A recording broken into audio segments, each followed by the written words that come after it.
All right, so in this section, like I said, we're going to take a look at displaying quantitative graphs specifically. After this section, you will be able to construct and interpret dot plots, stem plots, and histograms. Just keep in mind, anytime you see the word interpret, that means to interpret in context of the problem. So remember that statistics is just as much as a math class as it is an English class, and you're going to want to be able to interpret your results so that anybody walking down the street can read your sentences and know exactly what your graph is displaying. You're going to be able to describe the shape of a distribution, compare distributions, and use histograms wisely. Alright, so in the last section we talked about displaying categorical data. How did we display categorical data in the last section? We took a look at bar charts. Remember from the Forbes article that bar charts are different from histograms, so make sure you've read that article and understand the difference. And we also used pie charts. Remember that pie charts are always in terms of percentages, and they are in always you must have a 100% or the whole thing for a pie graph or a pie chart. So how exactly are we going to display quantitative data? Well, there's 4 different ways we can do this. One is through a dot plot, which is shown here. One is through a histogram, which is shown over here. The third is through a stem plot, which hopefully you have done before. Okay, and the last one is through a box plot, okay, which we'll be going over later and showing you specifically in a later section how to look at a box plot. So there are 4 ways to display quantitative data, and specifically I had said earlier that you need to really understand the difference between categorical and quantitative data so that you know which type of graph to create when displaying your data and explaining the information from your data. Alright, so first let's take a look at a dot plot. It's one of the simplest graphs to construct and interpret is a dot plot. It's very easy to read, it's very easy to understand, and it displays the data very simply. Each data value is shown as a dot above its location on a number line. So how do we make a dot plot? First, you're going to draw a horizontal axis, a number line, and label it with the variable name. So 1, make sure you label it with the variable and give it a scale. So 2 is what I just said, scale the axis from the minimum to the maximum value. Make a dot above the location on the horizontal axis corresponding to each data value. Alright, so here's just some quick data.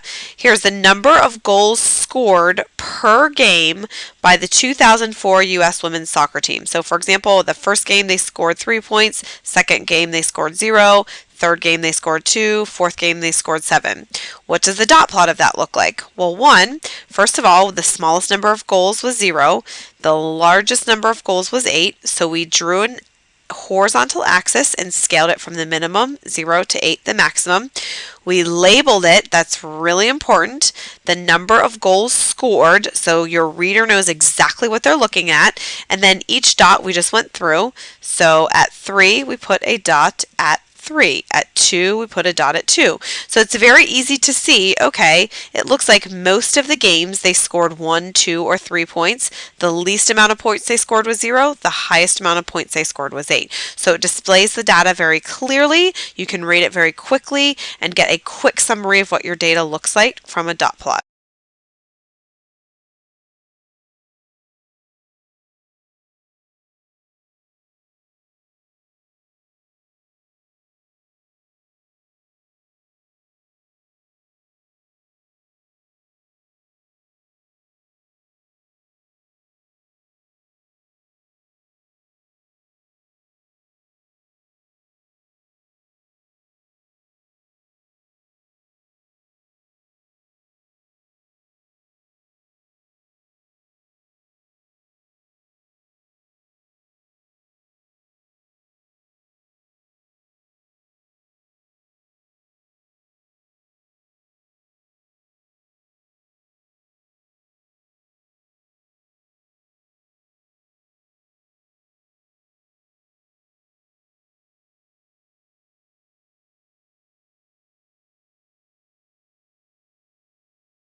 So why do we want to make a dot plot? What information does that give us? So why would I choose to make a dot plot over a histogram, box plot, or stem plot? Because each type of graph has an advantage to displaying the data and what it shows over another graph. First of all, it's very much less abstract. Okay, it's very easy to read. A common person can look at it and say, okay, there are 4 black cobra snakes. It's easy to see the distribution of values, the heights. As long as your dots are all the same size, it's very easy to see exactly how the data is distributed. For example, here among the types of snakes, okay, at the zoo there was the most rattlesnakes and green cobras. It's easy to see individual values. I can very quickly look at this and say there are exactly 4 black cobra snakes at the zoo. So what is the purpose overall of making graphs? So the goal of making graphs is to see what the distribution looks like. All right, there's going to be a few specific things that we want to find out or specifically look at from our distributions. Next, we'll examine exactly what the graph tells us about that distribution.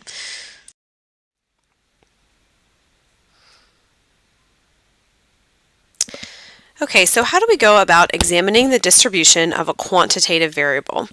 The purpose of a graph is to help us understand the data. Remember that statistics is the science of data, and we want to be able to manipulate the data so it tells a story, and we need to be able to clearly communicate that story to somebody else. So after you make a graph of your data, you always want to ask the question, what exactly do I see from that graph? So this slide we're going to determine how to examine the distribution of a quantitative variable. All right, so specifically in statistics, oftentimes directions will just say to interpret the graph, describe the distribution. So you have to understand what that means even though the directions aren't necessarily given. So if a set of directions says, examine the distribution of a quantitative variable or describe the distribution, these are the 4 steps that you're going to need to follow. First of all, in any graph, we're going to look at the general overall pattern and we're going to look for striking departures from that pattern. Are there any values that are too high? Any values that are too low? Are there 2 medians? Are there 2 averages? Is there a lot of data points at one specific value? So when the directions say describe the overall pattern of a distribution, this is what we're looking for. Number 1, we want to look at the shape of the distribution. Number 2, we're going to look for outliers. Is there any points that are much higher or much lower than the rest of the graph? Where is the center of the distribution? And what is the spread? Is there a lot of variability? Is it very far spread apart, or is it very close together with not much variability? So when you see the word describe the distribution, you're going to have to understand, you have to explain what the shape, the outliers, the center, and the spread is. So what's an easy way to remember that? Okay, an easy way to remember that is your socks. So just like in the morning when you're getting ready for school, you don't want to forget your socks in the winter. When we're taking a look at distributions, we don't want to forget our socks. So S is we're describing the shape, O is the outliers, C is the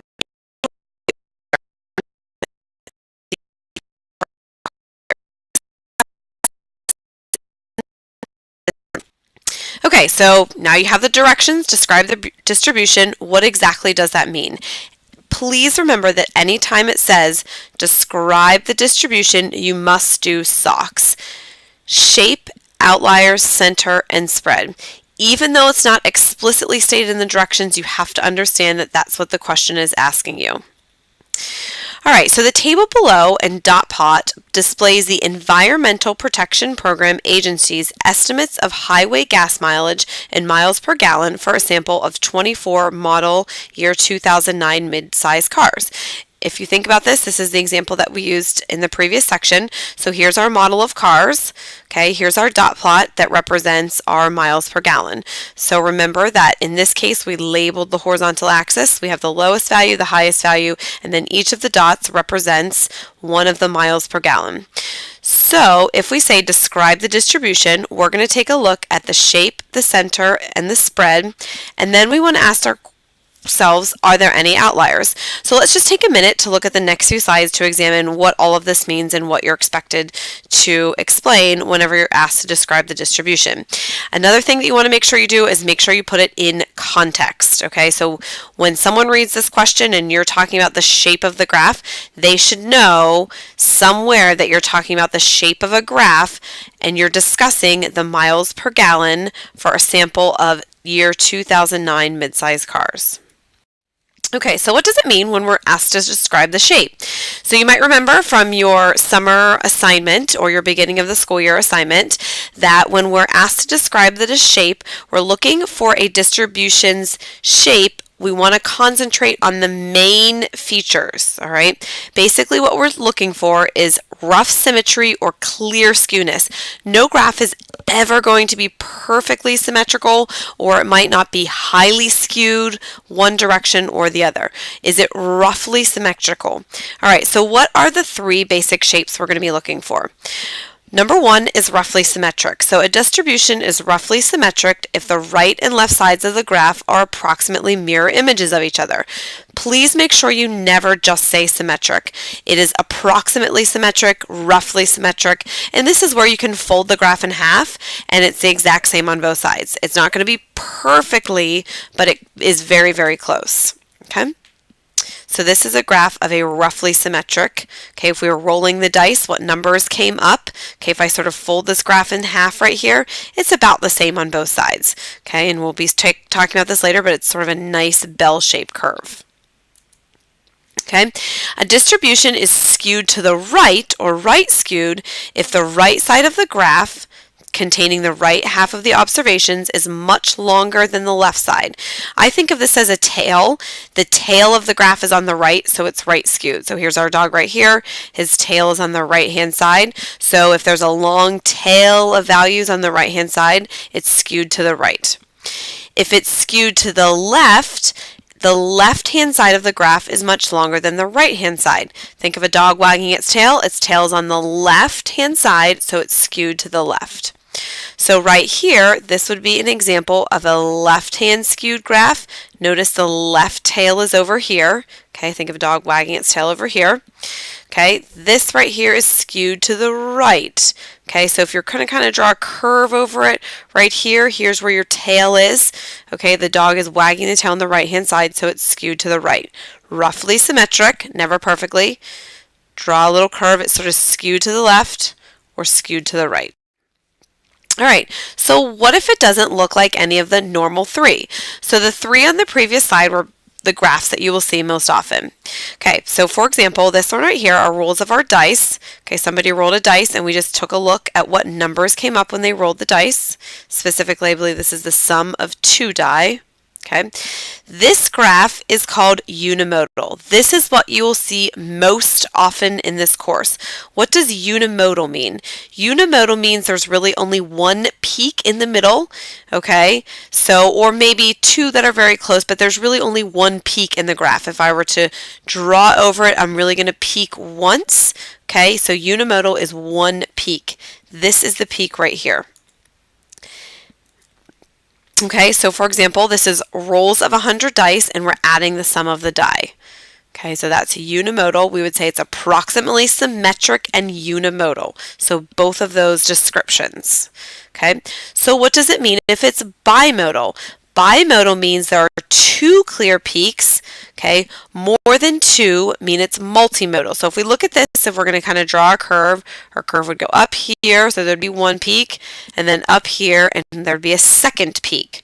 Okay, so this is called bimodal. So there's two modes or two things that are the most. One right here and one right here.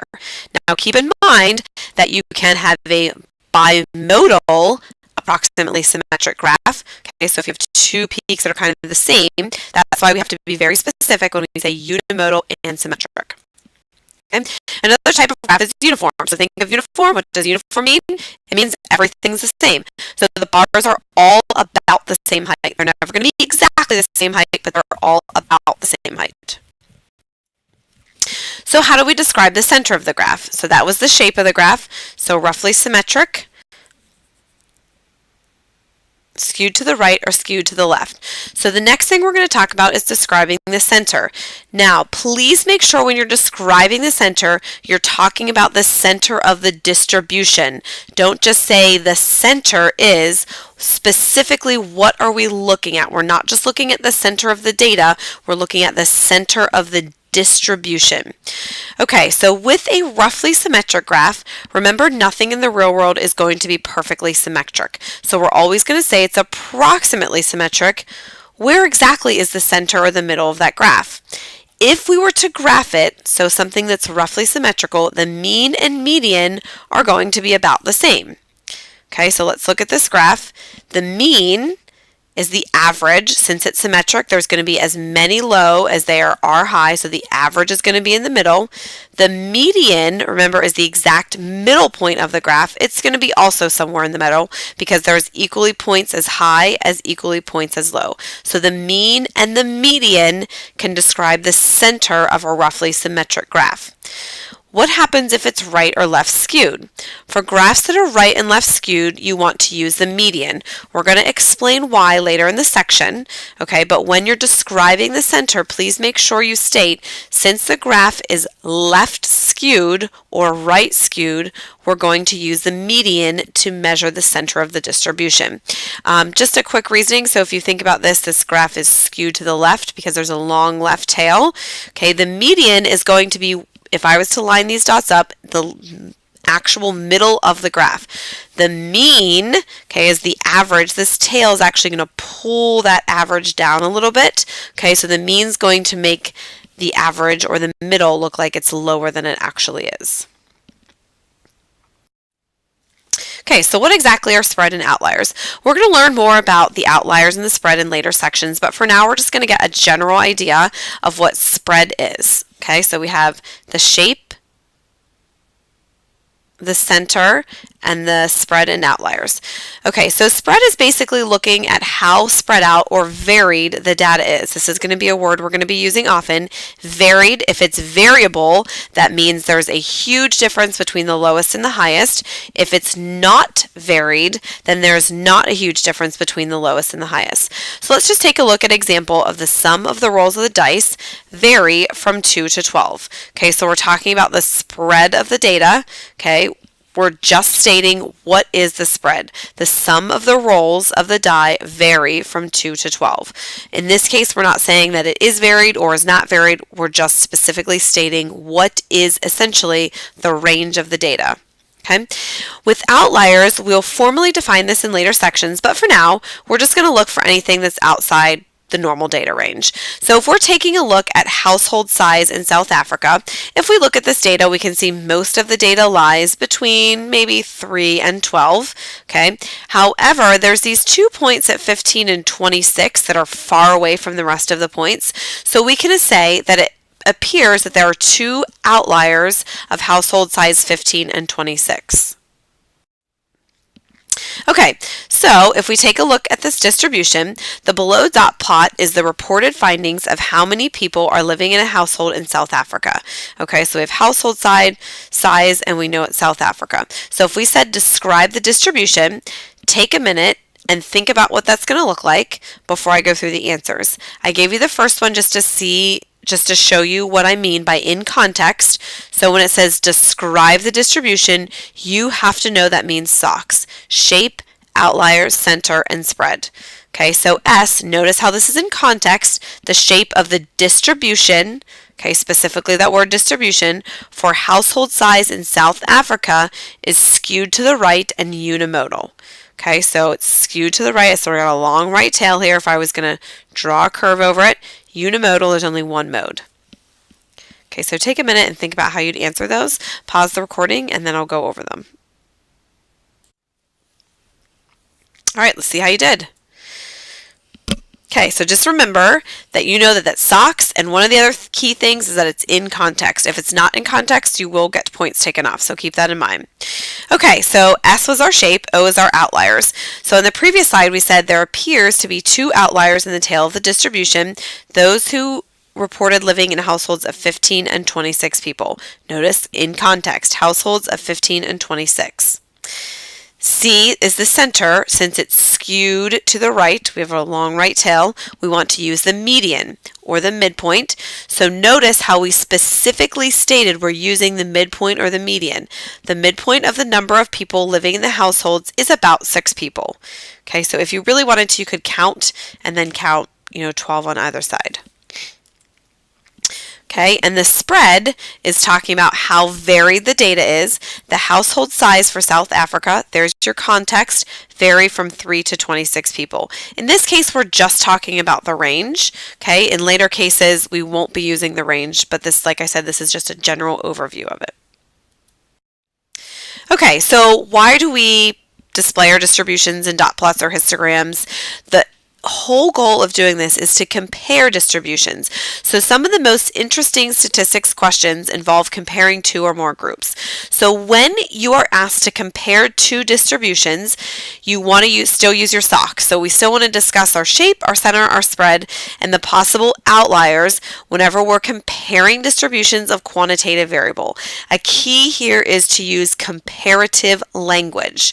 All right, so if we decide, hey, let's take a look at household size in the UK versus South Africa, and I asked you to compare the distributions of household size for the 2 countries, you want to use your Socs. You have to understand that you're going to use Socs. The key is context and using comparative language. Make sure that you state using comparative language means stating that one is higher or lower, one is skewed to the right while the other is skewed to the left. So put both distributions in the same sentence. So go ahead, take a second, try this, okay, using comparative language, and then check your answer on the next slide.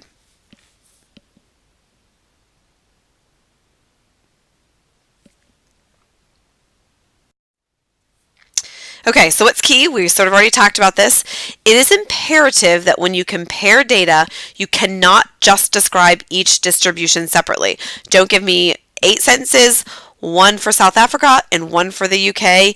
You have to make it 1 paragraph, essentially with 4 sentences. You must use comparative language such as greater than, less than, or about the same. You will not get credit on the AP exam if you don't. Below, when I describe and compare the 2 distributions, the red words are going to be your comparative language. So what's the shape? The distribution household for size UK samples is roughly symmetric and unimodal.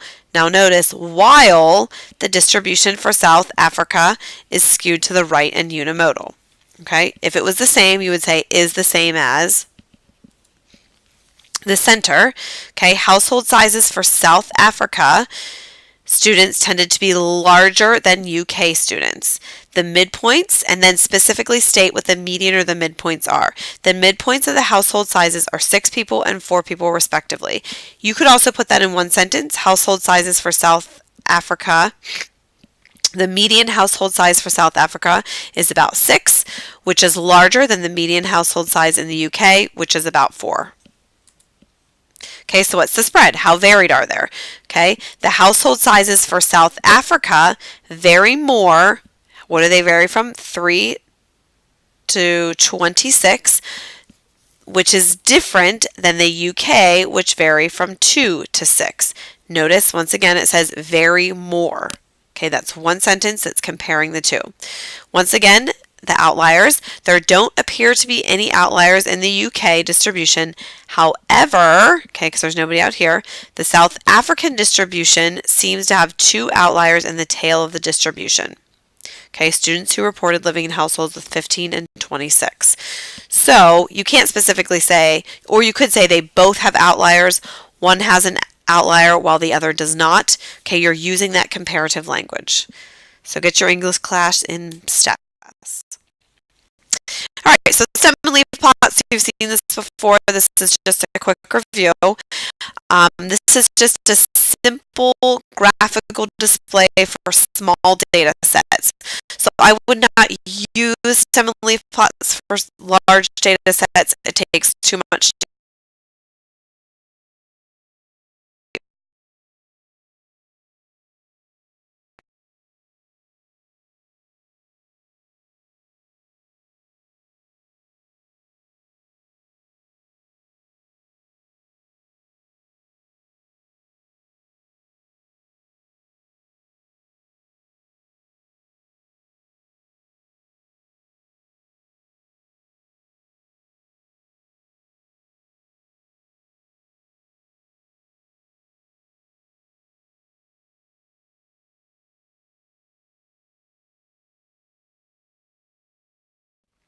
Okay, so just to refresh your memory from your stem and leaf plots that you've done in the past, the data below represents responses of 20 female AP statistics students' answers to the question, how many pairs of shoes do you have? Take a minute, construct a stem plot. So this is the number of shoes. Okay, see what your answer is and just check and make sure that you've done it correctly. But don't forget to include keys and labels. If you don't include a key or a label, it will be marked incorrect. Okay, so did you use the stems as 1, 2, 3, 4, and 5? Okay, so we have 13, 26, 31, 49, and 51. So we know we have 1, 2, 3, 4, 5. Okay, add our leaves. So remember 1, 9 means 19, 1, 3 means 13, 1, 3 means 13. Make sure you order them. Okay, so make sure that they're going from the smallest to the largest, so 3, 3, 5, 9 instead of 9, 3, 3, 5. Okay, and then make sure you add a key. So make sure it doesn't matter which one you use. So 49 represents a female student who has 49 pairs of shoes. You will get a point taken off if you don't include that key, so make sure you do, please. Okay, so oftentimes we will split stem and leaf plots or make back-to-back stem plots. So when data values are bunched up, so if there's a whole bunch of values, in the tens, so there's like from 10 to 15, there's 32 values. Instead of making a super long leaf, okay, we want to maybe we want to split that up. So that's one reason that we make split stems. Or if we want to make back-to-back stem plots, we do that when we have two distributions, here's the key thing, of the same quantitative variable that can be compared using back-to-back stem plots. Okay, so now let's just say we wanted to take a look at the number of shoes that females owned versus the number of shoes that males owned. Okay, so split stems means, notice right here there's 2 zeros, 2 1s, 2 2s, 3 2 3s, 2 4s, and 2 5s, just so we don't have huge leaves. Okay, we put our stems in the middle, and then on the edges we put our leaves. Okay, and notice the labels, females, males. Okay, so it's easy to look at the distribution. It's easy to see that, hey, females own a lot more pairs of shoes than males do. And then once again, please make sure that you include the key. Okay, so histograms. You're going to be working with histograms from now till the end of the course. So get used to them, get good at them, make sure you know how to do them on your calculator, draw them, label them. So quantitative variables often take on many values. So sometimes a stem and leaf plot or a dot plot is just not realistic. It's too hard to graph, takes too long. So a graph of the distribution may be clearer if nearby values are grouped together. The most common graph of the distribution of one quantitative variable is a histogram. So hopefully you looked at the article from the Forbes article that took a look at what is the difference between a histogram and a bar graph. So you should understand the difference between those two. Bar graph, remember, is for qualitative or categorical data. Quantitative is a histogram. So how exactly do we make a histogram? Number one, make sure you divide the range of data into classes of equal width. Okay, so all of your bins have to be the same width with the histogram. The area is determined by the height of all of the classes are fairly represented. So that just means that you don't want one bin wider than the other, so that would sort of skew the distribution. It's not going to look correct. Okay, find the count, which is either your frequency or your percent, which remember is relative frequency, of individuals in each class. So if you decide that you have a class from 0 to 5, how many people fit in that category? Label and scale your axis. Okay, so make sure that you label your horizontal axis with numbers and in context. Label your vertical axis, also label it with numbers. The height of a bar equals its frequency. Okay, so if there are 5 people in that category, make sure your bar goes up to 5. Adjacent bars should touch. There should be no spaces with a histogram.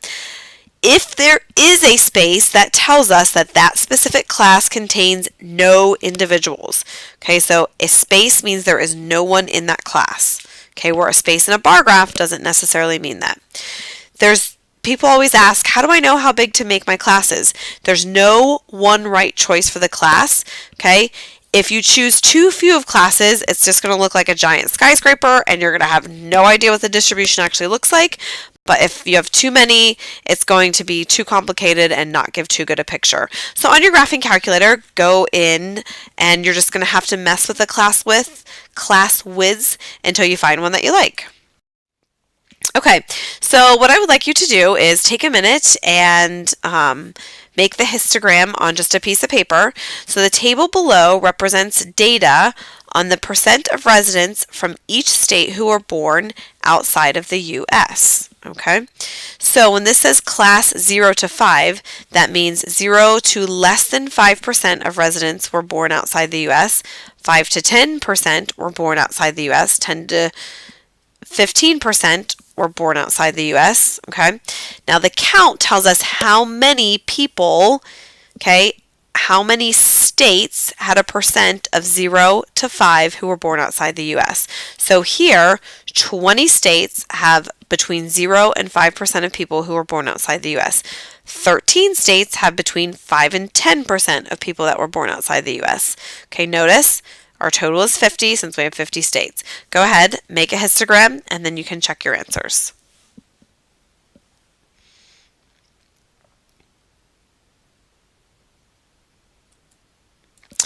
Okay, so once again, labels, percent of foreign-born residents, numbers 0 to 5, 5 to 10, 10 to 15, number of states labeled in context and numerically.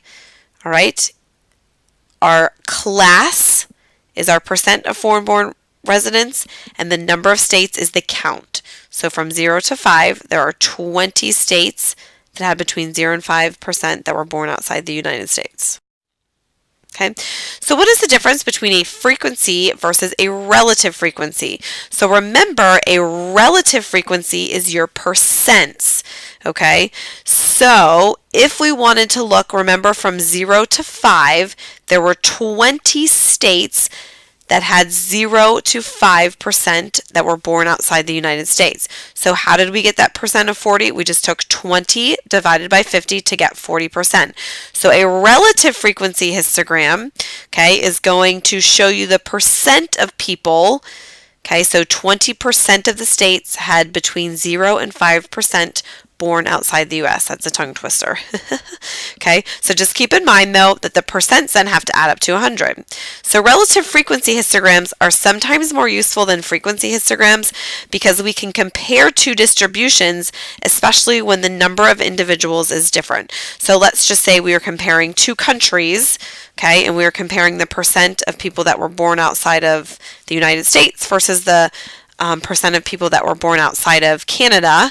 All right, if we're looking at Canada versus the U.S., if we just looked at frequency counts, the population in both are different, so it's not going to give us a good comparison or distribution. But if we compare the percents, okay, it's sort of standardizing the data and making it in one unit. Okay, so how is a relative frequency graph different? It compares the percent in each class to the total. The bars represent the percent that fall within each class. Please make sure, here are 4 tips that you need to make sure you understand. Please don't confuse histograms and bar graphs. Histograms resemble bar graphs, but their details are different. A histogram is for a quantitative variable. The horizontal axis of a histogram is marked in the units of measurement for the variable, versus a bar graph is the distribution of a categorical variable, or to compare the sizes of different quantities. In this case, the horizontal axis of a bar graph is the categories or quantities being measured. When you draw a bar graph, you include blank spaces in between the bars. For histograms, there are no spaces. So for example here, the space between 20 and 25 means there is 0.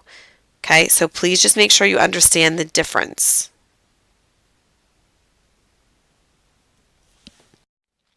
Okay, please make sure that you don't use counts in a frequency table or percents in a relative frequency table as data. Okay, as the data. So below is a frequency table. So here's our frequency table displaying the lengths or the number of letters of the first 100 words in a journal article to display the data. Can we see what Billy, who created these, did wrong? He used the counts as the data when drawing the histogram. So what he did is he said there were 2 counts of 1, 2 counts between 3 and 5, and so on. So please just be careful. Make sure that you use percents instead of counts on the vertical axis when comparing distributions with different numbers or observations. Okay, so if we want to compare 2 distributions and they're in different units, use the percent as your vertical axis. Okay, so let's say that Mary was interested in comparing the reading levels of a medical journal and an airline's in-flight magazine.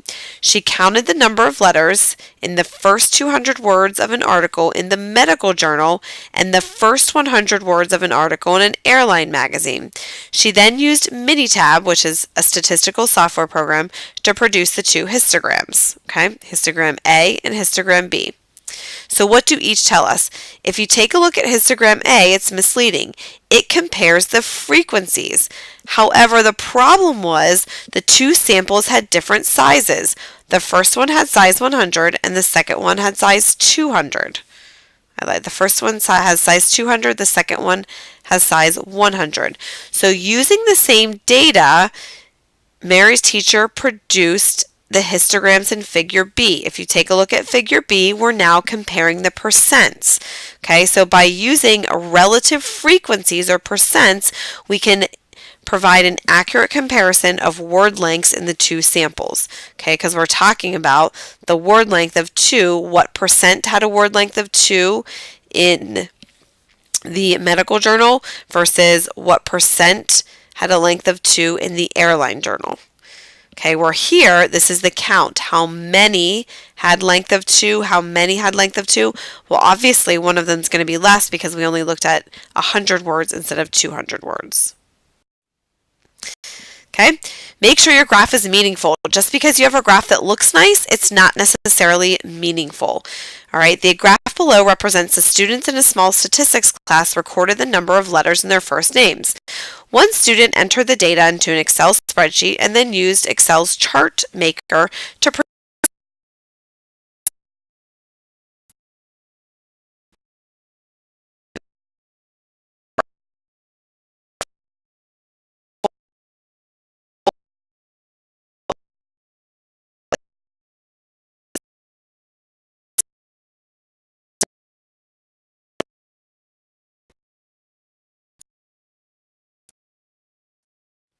Okay, so here's just a few last cautions and common mistakes that students make when making histograms. 1, don't confuse histograms and bar charts. Okay, so those few things we talked about, make sure you understand the differences between the 2. Don't use counts in a frequency table or percents in a relative frequency table as data. This one you don't really need to worry about. I've never really had any students that have any problems with that.